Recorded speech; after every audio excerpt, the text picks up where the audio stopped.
बिस्मिल्लाहिर्रहमानिर्रहीम। आप प्रोग्राम देख रहे हैं थिंक टैंक और मैं हूं इकबाल शाहिद। आज का हमारा मौजू है अमन और सुलह। इस वक्त पाकिस्तान सख्त मुश्किलात में घिरा हुआ है। सियासी पार्टियों की महाजराई, इंतकामी कार्रवाइयाँ, पाकिस्तान की मुईशत, दुश्मन मुल्कों की साजिशें और IMF का दबाव, ये सारे मिल के पाकिस्तान जैसी अजीम कौम जो तकरीबन इस वक्त 25 करोड़ के लगभग है, और पाकिस्तान इतना बड़ा मुल्क है, ज़रख़ीज़ मुल्क है, इसके बावजूद हमारे मसाइल दिन ब दिन बढ़ते जा रहे हैं। आज हम देखेंगे इनकी वजूहात क्या हैं।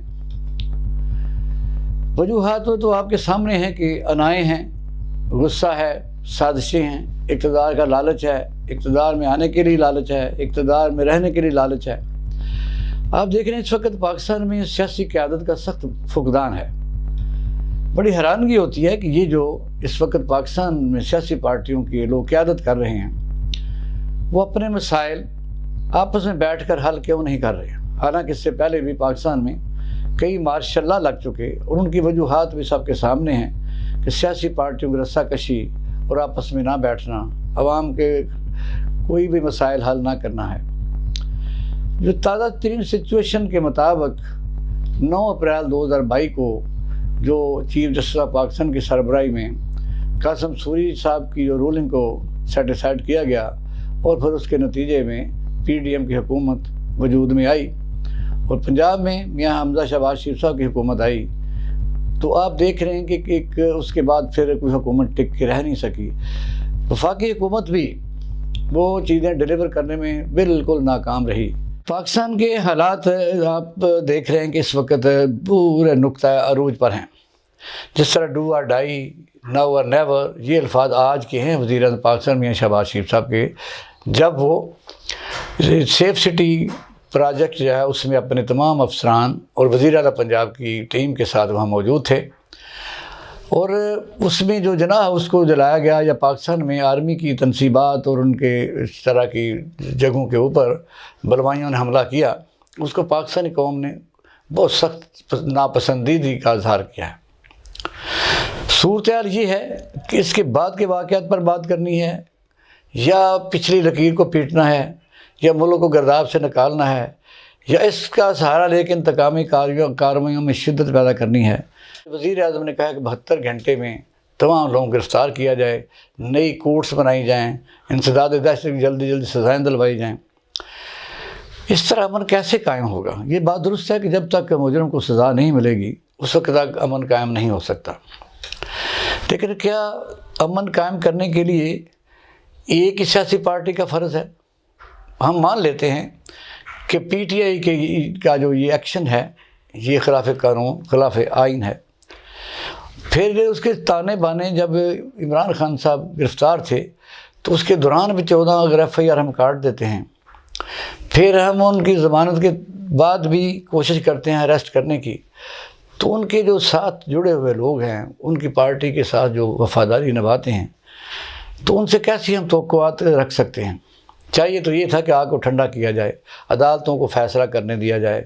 यही जो बेंच था जस्टिस जो चीफ जस्टिस ऑफ पाकिस्तान की सरबराही में, इन्होंने ही फ़ैसला किया था इमरान खान की हुकूमत के ख़िलाफ़, और वो माना गया। और वो तमाम जो है TV चैनल दिखा रहे हैं कि उस वक्त मौलाना फजल रहमान साहब, मियां शहबाज शरीफ साहब, बिलाल भुट्टो ज़रदारी साहब, ये बाकायदा अदलिया की अज़मत के गुन गाते नज़र आते हैं।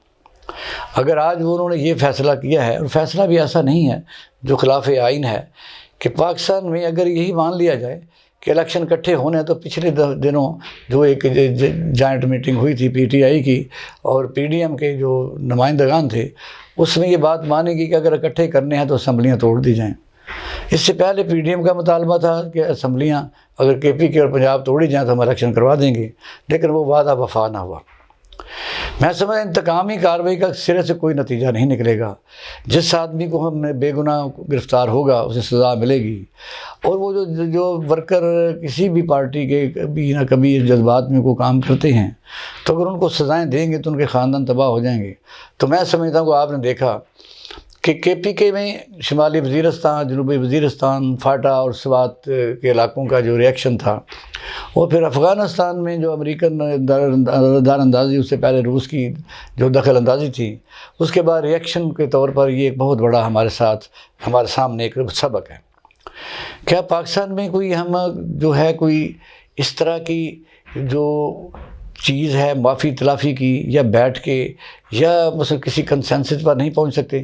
اب بھی جو جس کو ریلیف کہا جا رہا ہے عمران خان صاحب کا، وہ ایک عارضی ریلیف ہے، سوموار تک وہ بیل پر ہیں، 3 گھنٹے بٹھائے رکھا کہ ہمیں اپنے کسٹڈی میں لے لیں گے، ان کی جان کو خطرہ ہو سکتا ہے۔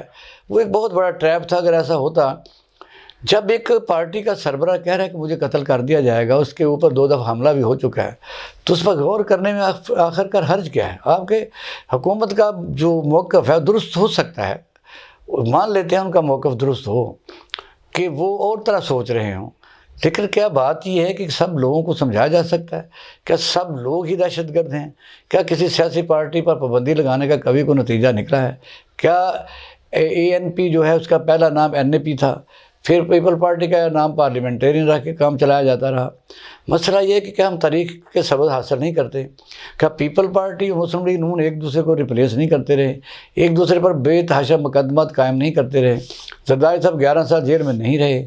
اور ایسے ناگفتہ باتیں ہیں جو فوٹو پھینکنا، کریکٹر اسیسینیشن نہیں ہوتی رہی، پھر وہ اگر مل سکتے ہیں تو پھر میں نے کیا وجہ ہے کہ ملک کی جو سیاسی قوتیں ہیں یہ نہیں مل سکتی؟ میں سمجھتا ہوں کہ اس وقت غالباً عقل پر پردہ پڑا ہوا ہے، اور انتقام کی آگ میں جلتے ہوئے سڑتے حکمران کسی نئے ایڈونچر کی تلاش میں ہیں، جس کا نتیجہ قطعاً اچھا نہیں نکل سکے گا۔ اس میں پہلے تو ہم یہ کہتے رہے کہ جو بڑے ملک کے ادارے ہیں اس میں اسٹیبلشمنٹ ہے اور عدلیہ ہے، اس کو میدان میں آنا چاہیے اور ان کے درمیان بیٹھ کے کوئی نہ کوئی اتفاق رائے پیدا کرنا چاہیے، لیکن ان پر بھی اعتبار جاتا رہا۔ آپ نے دیکھا کہ سپریم کورٹ آف پاکستان، اس کے اوپر پارلیمنٹ میں کس طرح کی تقریریں ہوتی ہیں۔ مولانا فضل الرحمان کہتے ہیں کہ ڈنڈے کا جواب ڈنڈے سے، پتھر کا جواب پتھر سے، اینٹ کا جواب اینٹ سے دیں گے۔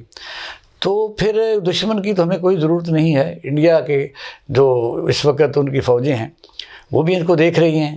IMF نے نیا مطالبہ کر دیا ہے، اگر ایک عارضی بیل پر $15 نیچے آ سکتا ہے تو $15 بلین کا فائدہ ہو سکتا ہے، اور املاک کھربوں روپے کی جل سکتی ہیں۔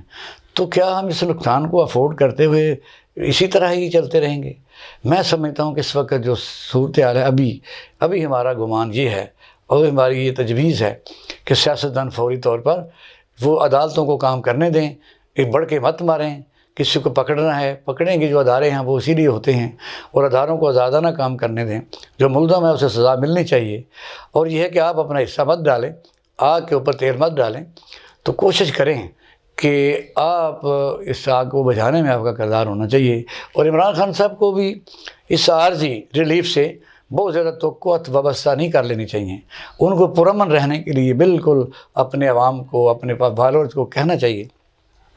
اگر آج کے بعد کوئی ایسا واقعہ نہیں ہوتا تو پھر حکومت کو بھی، اور صوبائی حکومت کو خاص طور پر، اس پر دھیان دینا چاہیے کہ اگر انہوں نے کوئی کال دی ہے اور وہ حالات ٹھنڈے ہو گئے ہیں اور اسٹاک ایکسچینج اس کی وجہ سے اوپر چلی گئی ہے اور ڈالر نیچے آ گیا ہے، تو پھر میں سمجھتا ہوں کہ اس کو بھی آزما لینا چاہیے۔